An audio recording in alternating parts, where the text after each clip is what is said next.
Hello, everyone. A new episode of Marwa Khalid Podcast, where we talk about all the subject that could help in rebuilding Sudan and raising awareness, educate you, and tell you more about what we don't know, what we don't understand, and also how we can be positive about many things. So I think in previous episode we discussed the fact checking, rumors around media, the wars around media, and also media literacy, and we talked about that briefly in some of my episode before. But today we will dive deep in the conversation about this subject to learn more about digital manipulation. We learn more about uh, media campaign, especially around war conflict, like maybe Sudan.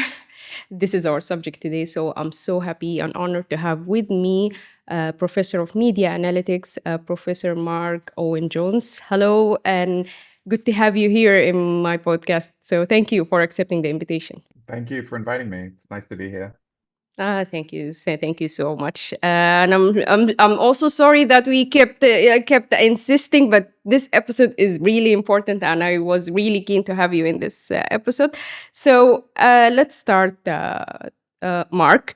If we can just first of all introduce yourself to us, tell us more about yourself and this study that you do, and how do you actually come up with those ideas, and how do you actually become interested in this field? So please. Yeah. Yeah, so as you said, my name is Mark. I'm an associate professor of media analytics. I've spent most of my life, I grew up in the Gulf, I grew up in Bahrain, and I Okay, so there is some Arabic there. studied Arabic. Actually, I lived in Sudan too for 1 year. Oh, okay, that's interesting. Oh, okay. And I was teaching English there actually after I finished my bachelor's, and I started studying Arabic in Sudan properly. And then I continued studying it in Syria. So I do speak Arabic and I read Arabic, although I probably wouldn't do a good podcast in Arabic. As you know, like much of my research is on Arabic language. But Mhm.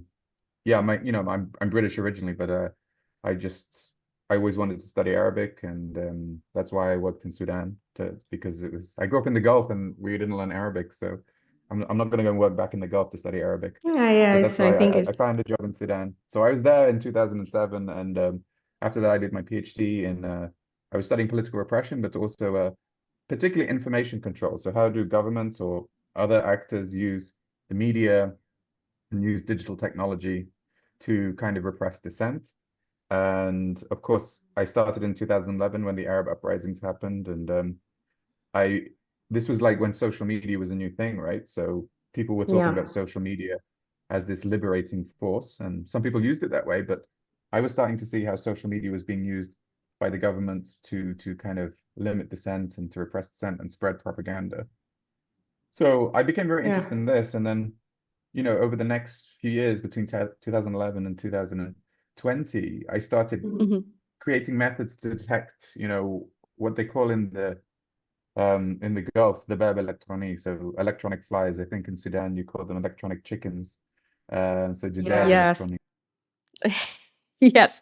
I didn't detect that from the beginning. Yes, so yeah, okay. The judge electrode. Yes, we say that with yeah.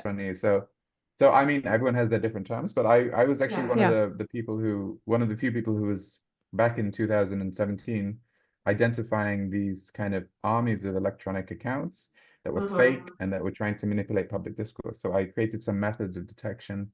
How can we detect these accounts? What kind of methods can we use to download them and analyze them to determine whether they're fake? So I've been doing this kind of analysis for over 7 years now, 8 years, especially on X. But broadly speaking, now it's kind of morphed into I'm interested in all forms of propaganda and narrative manipulation. So I like to explore different methods of manipulation. But now, my recent work on Sudan has been a bit of both. But I think Sudan has been very interesting because what I've seen recently is some of the largest, network of Jaded or the Bab or whatever.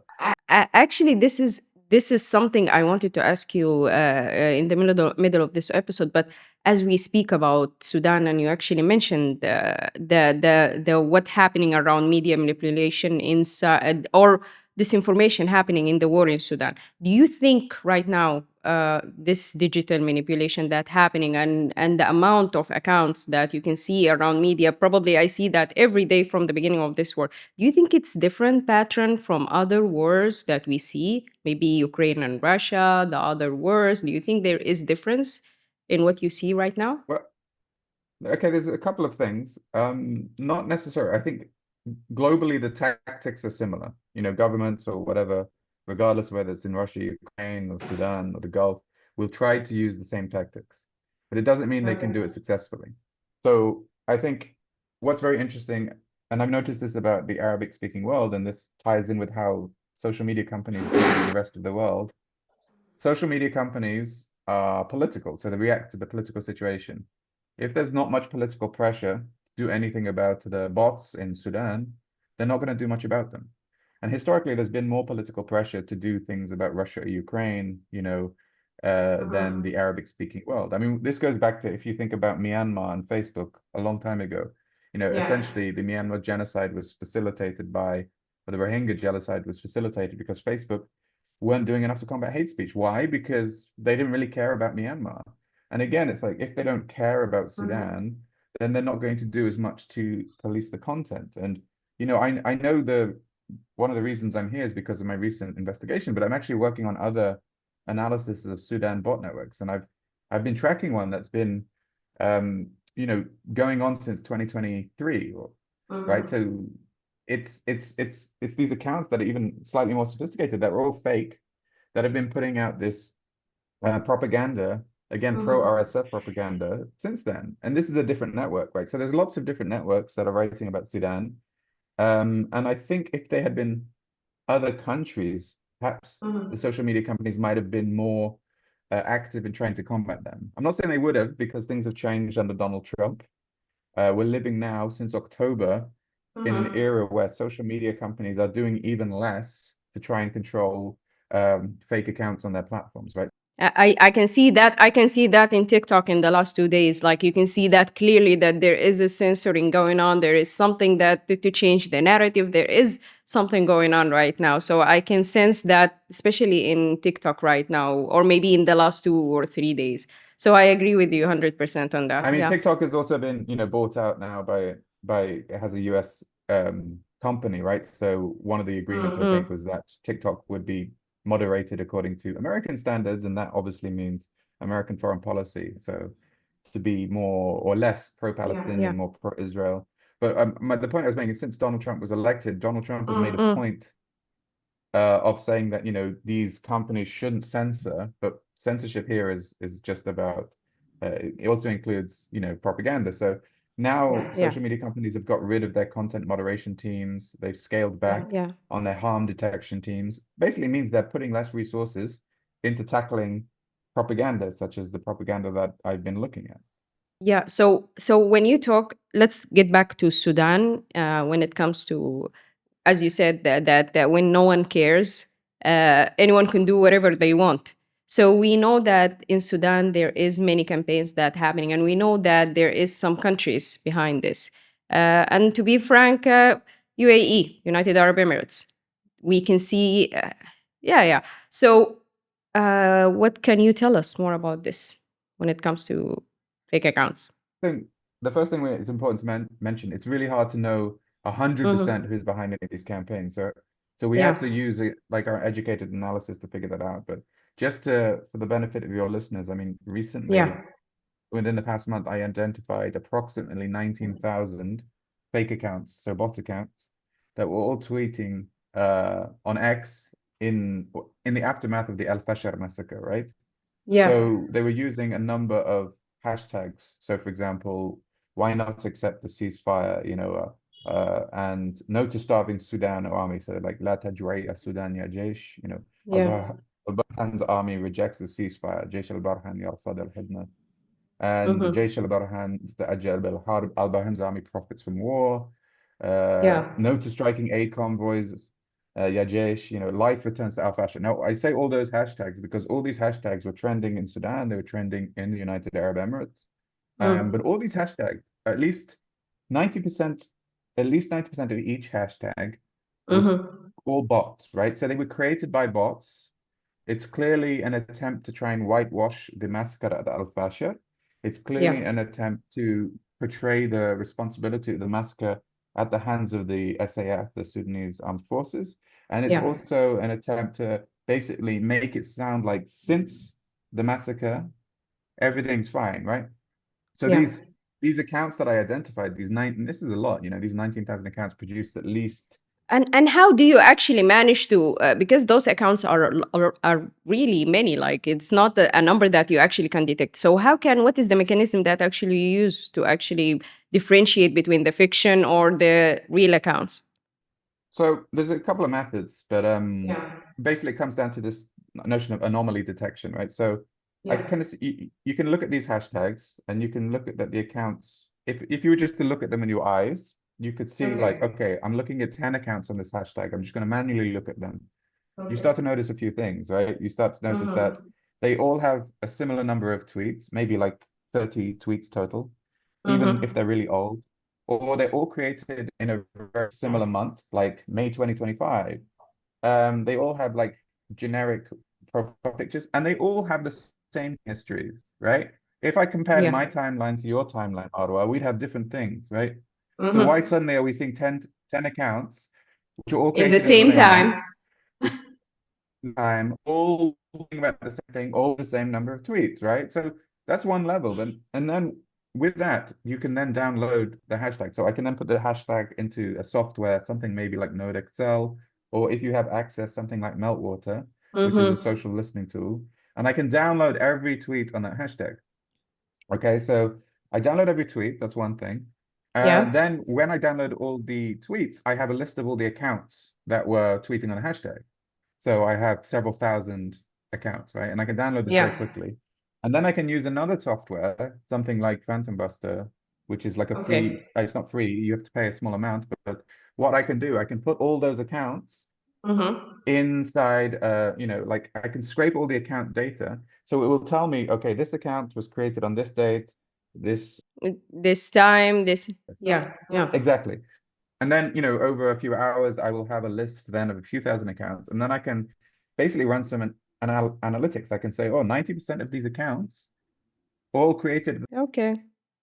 90% of these accounts all only have 20 tweets, right? This is just And then makes let's so say, sense right now, like, because yeah, it yeah, make a lot of it explain a lot about what's actually comes when it comes to to analysis and how you can differentiate between fake accounts and real accounts. yeah. But here there is a question I want to ask you: when you do those statistics, in Al Fashir, especially after the fallen of Al Fashir and the massacre happened and genocide, suddenly the algorithms start to make sure that many people start to talk about Al Fashir, Al Fashir, Al Fashir everywhere. You can find it in TikTok, Facebook, X, everywhere.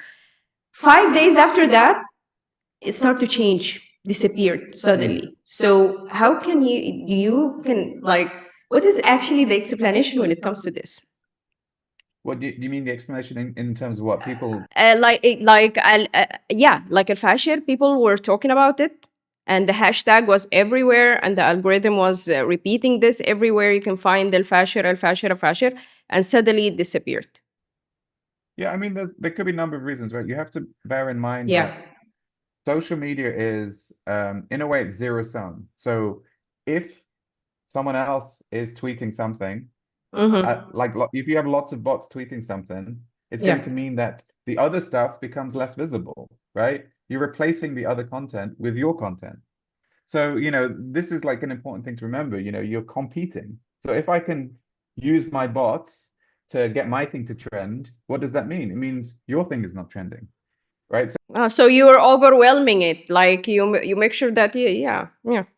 Mm-hmm. the other stuff that doesn't trend, so it becomes less visible, right? This is like a game, a competition about visibility.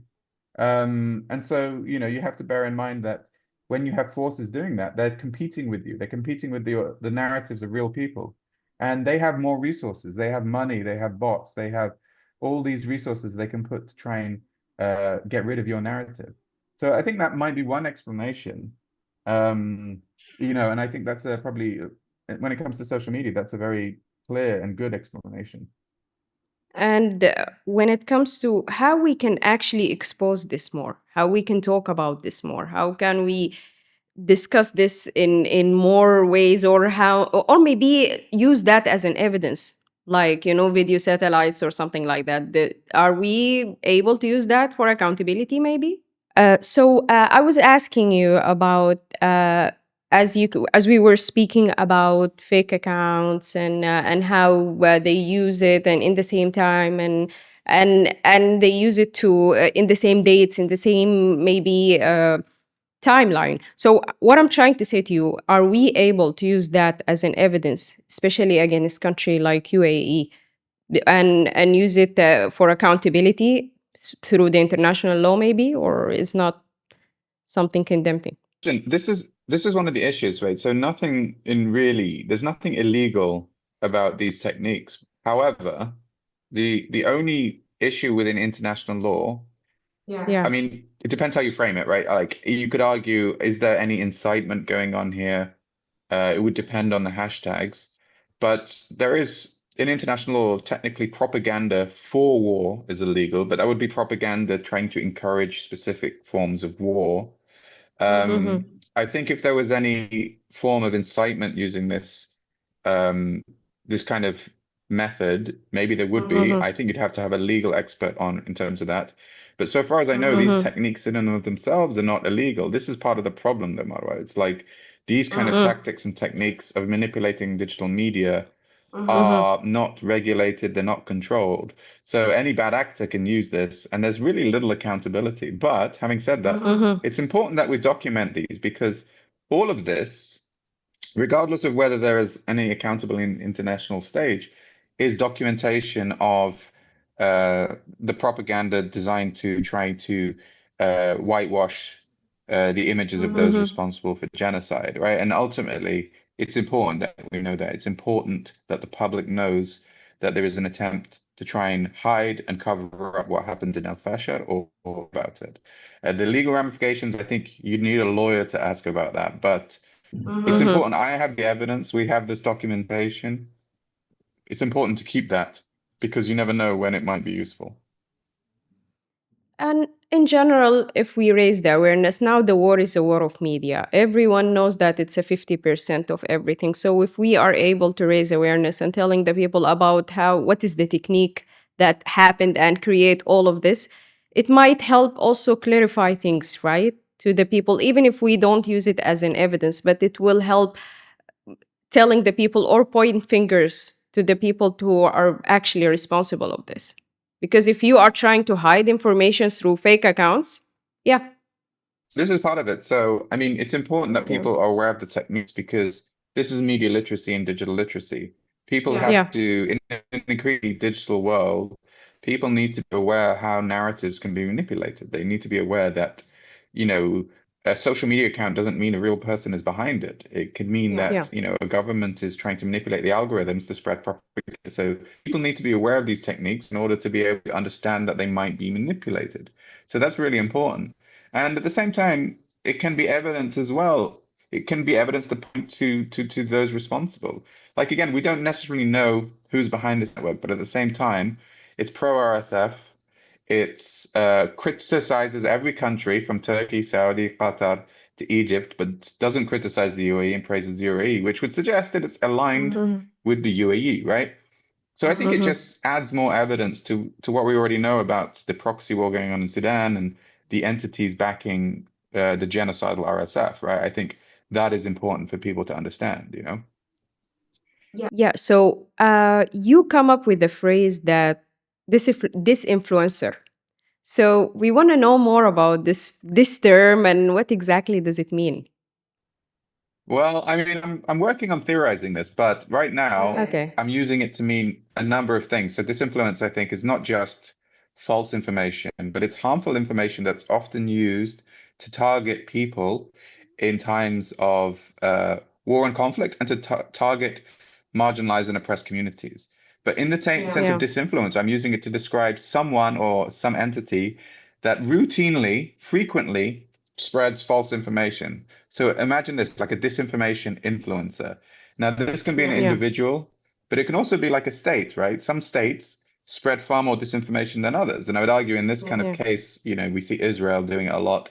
We see the UAE doing it a lot, right? I think these states, they're digital superpowers, but they're also disinfluencers in the sense that we can attribute a lot of falsehoods and propaganda to them. So I think it's a useful Mhm. term because it makes us realize that there are different, not everyone lies the same amount, not everyone spreads the same amount of false information, right? We shouldn't just assume Mhm. that every actor is the same. And in the case of Sudan as well, we have lots of people based in the Gulf, these commentators online, who are Yeah. all writing about Sudan. People like Amjad Taha, who's a British guy who became Emirati, who Yeah. has a bunch of he uses social media to write a lot about Sudan, and he gets a lot of Mhm. virality, often suspicious Mhm. virality, writing about, like trying to essentially whitewash RSF crimes in Sudan and exonerate the UAE. So these kind of Yeah. people, there's people out there whose essentially job it is to spread propaganda and to spread disinformation. And I would call them disinfluencers for sure. Yeah, so we can say that, oh my God, this is will work very well in the war in Sudan, not just when it comes to maybe spreading the UAE narrative, but also in Sudan when it comes to pro RSF. We have many of those, especially in the first days of war. If you can follow the Mm. RSF accounts in the beginning of the war and how they use it as a mean to actually make progress on the ground. So you have many disinfluencers who actually spreading rumors about the fallen of areas, and people start to flee from those areas even before it actually fallen, like Sinar, Medini, and other areas in Sudan. So I can relate relate to this and understand what you're trying to say. So it's a really good point what you said. I think the notion of I think you make a good point about these fake accounts and these accounts spreading false information that cause people to flee from towns to give the RSF a strategic advantage. That's a good example of how disinfluencers are using psychological operations. Mhm. At the beginning of the war, I identified a bunch of fake accounts that were directly promoting the official RSF account because I think the official account has been suspended. But Yeah. before it was suspended, I identified that this network of, again, influencers or fake accounts that have also previously promoted UAE related content. They were all promoting Mhm. these RSF accounts, and there was a number of them. Mhm. And so I'm still looking at that network, and they're still active. Yeah. Okay, so we will wait for those studies. And you said to me that you have another studies that when it comes to relate to Sudan precisely. So can you tell us briefly about those studies? The one I mentioned, I mean, there's the big one I mentioned, 19,000 is one.